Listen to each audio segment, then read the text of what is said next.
guys, oh. Ganyan ba kakalat yung mga aso nyo pagkagising nyo? Oh, kinalat yung kahoy. Ano kinalat yung dalawa?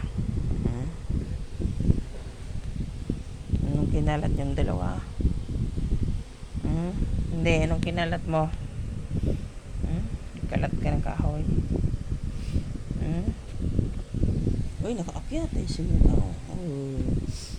Nakaakyat na si Sandy sa sopa. Ang galing ah. Ang galing yan ah. Kagulo na, kasali na pati pusa.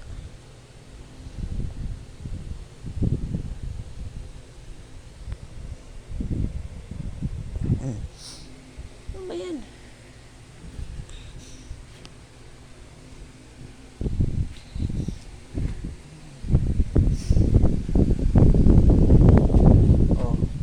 Nakaakyat ka na dyan. Ano na?